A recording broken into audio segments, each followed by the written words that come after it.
Hey, what is going on everyone? It's me, Mr. Mario, and today I'm going to be bringing you a video exclusively for the PlayStation TV and Vita TV systems. This is not for the Vita 1000 or 2000 models because there's absolutely no need to do this. But in short, the PlayStation TV and Vita TV are a bit limited with the Vita library. There are several games that do not work on the PlayStation TV and Vita TV systems on these consoles here, and unfortunately several of them play just fine and work perfectly fine with a controller, but they've been blocked for whatever reason by Sony. So I'm going to be showing you all, if you have a modded system using either Henkaku or H-Encore, like I've set up before, how you can easily whitelist all games to boot up. Now I will tell you this, it doesn't mean that every game will work perfectly. There are going to be some games such as Tearaway which will require cameras that will just not work properly. Some of them might also give you crashes. This will allow every game to at minimum boot up. So if a game that you have already that does not work on the system works fine, then great. But if you install this hack and then you try the game and you run into issues, unfortunately there's not too much else you can do. So first of all, to demonstrate, I'm going to show you I have Wipeout 2048. I have the cartridge installed right here in my PlayStation TV. I'm going to press X, and I'm greeted with this error saying this application cannot be used with this system. So all I'm going to do is exit out of this eventually if I can. So to fix this madness, let's go ahead and get a file transferred over for the whitelist. So first of all, you will need to pick your favorite type of transfer method. I'm going to be using FTP. So for this, I have my Vita connected to my network. I have Vita Shell open, and I'm going to go ahead and do that. So I'm going to now go over to the computer and show you all what you need to do. So once you're at your PC, go ahead and look down below for a link in the description, and you're going to see a link to Whitelister 1.1 that's hosted on Vita DB.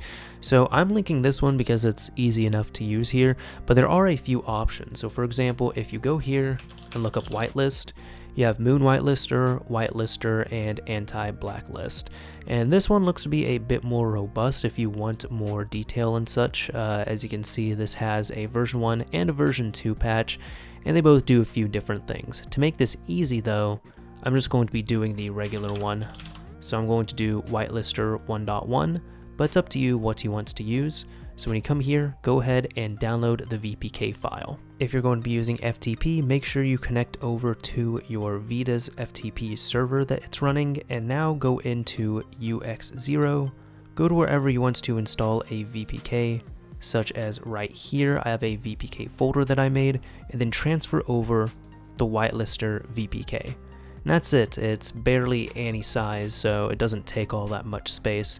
But once that's all done, you can exit out of here and move back over to your Vita. Back over at your Vita, find where you downloaded and transferred your VPK file over to. So I'm going to have to go to UX0, VPK, Whitelister, press X on here to install the package, press X again, and wait for this to finish up.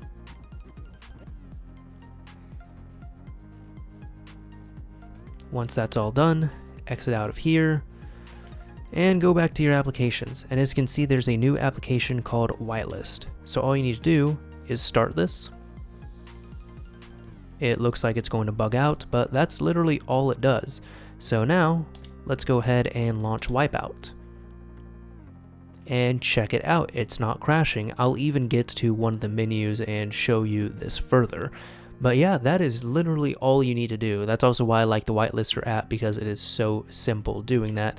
And this game works perfectly fine. The reason why I also picked this game is because it's one of those odd examples of a game where it's been blacklisted on the Vita TV and the PlayStation TV. However, there's no real reason as to why it was blacklisted, because it seems to run perfectly fine with a controller. So that's all good, that's fine. Yep, we're good on that. Okay, I haven't run it on this system before, so I have to do all the initialization, but let me go ahead and sure, set this all up. This is one thing that you might need to do. So just as a final pro tip, if you're at a point where you have to press the screen or touch the screen, what you can do is hold down the PlayStation button, go to use touch pointer in game. Tick that. That is totally fine. And as you can see, I'm using a PlayStation 4 controller, but that's all. So I'll even select that. Yep, that's fine.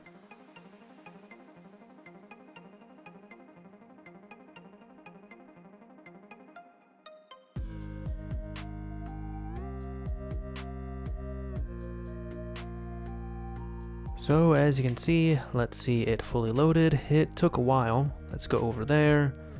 That's okay. And yeah, that's about it at this point. So the game is now playing beautifully, and it seems to work just fine aside from needing the touchscreen controls, but again, you can option that with your controller.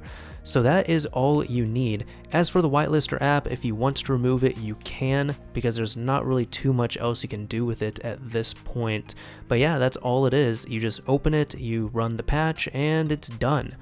So there you go. Anyways, this is Mr. Mario signing off. Thank you all for watching, everyone.